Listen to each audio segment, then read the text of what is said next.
Hello everyone, कैसे हैं आप सभी। आई होप आप सभी एकदम बढ़िया होंगे। तो चलिए आज का हम ये लेक्चर शुरू करते हैं। इस लेक्चर में हम करने वाले हैं हिंदी का एक बहुत ही ज़्यादा अमेजिंग सा टॉपिक जिसका नाम है संज्ञा। चलिए फिर हम संज्ञा को शुरू करते हैं। संज्ञा देखिए, सबसे पहले हम इसकी परिभाषा देख लेते हैं।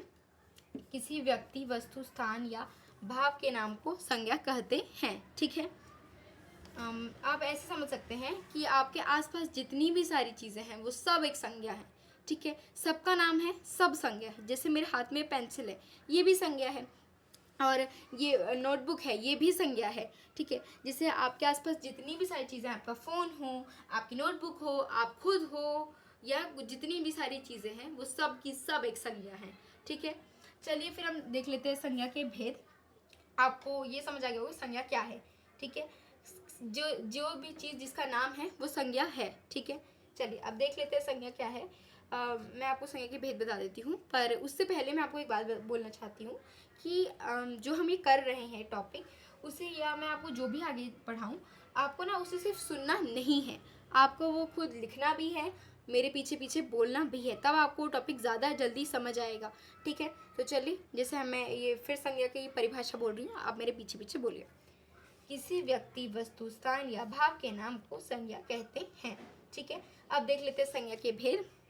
तो सबसे पहला है व्यक्तिवाचक संज्ञा, दूसरा जातिवाचक संज्ञा, तीसरा है भाववाचक संज्ञा। देखिए सबसे पहले हम देख लेते हैं व्यक्तिवाचक संज्ञा।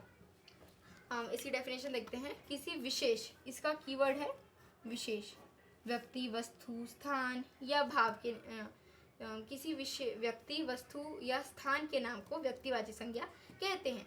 जैसे राम, हिमालय, दिल्ली आदि। ठीक है, मैं बोलूँ राम, तो राम एक विशेष बच्चे का नाम है, लड़के का नाम है। ठीक है, एक क्लास में बहुत सारे बच्चे हैं, वहाँ पे बहुत से लड़कियाँ हैं, बहुत सारे लड़के हैं। ठीक है, पर जैसे वहाँ की जो टीचर है वो बोले राम इधर आओ, तो सिर्फ राम आएगा, वो और सारे बच्चे नहीं आएंगे। ठीक है, समझ आ गया आपको। मैं बोलूँ हमारे इंडिया में बहुत सारे पर्वत हैं, तो उसमें हिमालय भी है। ठीक है, ओके। चलिए अब हम दूसरा देख लेते हैं जातिवाचक संज्ञा। जिन शब्दों से किसी जाति या वर्ग, इसका क्या है कीवर्ड, जाति या वर्ग का बोध हो, उसे जातिवाचक संज्ञा कहते हैं। इसका उदाहरण है लड़का, पुस्तक, शिक्षक और ये शहर। ठीक है, अब जैसे मैं बोलूँ पुस्तक, हमारे देश में बहुत सारी पुस्तक हैं और वो सब की सब बहुत अच्छी हैं। ठीक है, तो वो हो गया जातिवाचक संज्ञा, जिसमें उसमें बहुत सारी पुस्तकें आ जाएंगी, रिच डैड पुअर डैड, और आपकी हिंदी की बुक मल्हार, मतलब जितनी भी सारी बुक है वो सब की सब आ जाएंगी, मैंने पुस्तक जो बोली है। पर मैं बोलूँ हमारी हिंदी की मल्हार पुस्तक बहुत अच्छी है, तो वो हो जाएगा व्यक्तिवाचक संज्ञा। समझ आ गया आपको। ठीक है, तो और अब हम देख लेते हैं भाववाचक संज्ञा को। किसी व्यक्ति या वस्तु के गुण, दोष अथवा भाव के नाम को भाववाचक संज्ञा कहते हैं। जैसे बचपना, मिठास, सुंदरता आदि। ऐसे आप सिंपल तरीके से ऐसे समझ सकते हैं, जिस चीज़ों को हम फील कर सके, ठीक है, वो होती है भाववाचक संज्ञा। अब भाव, जैसे बचपना है, उसे फील कर सकते हैं, टच नहीं कर सकते, है ना, टच नहीं कर सकते।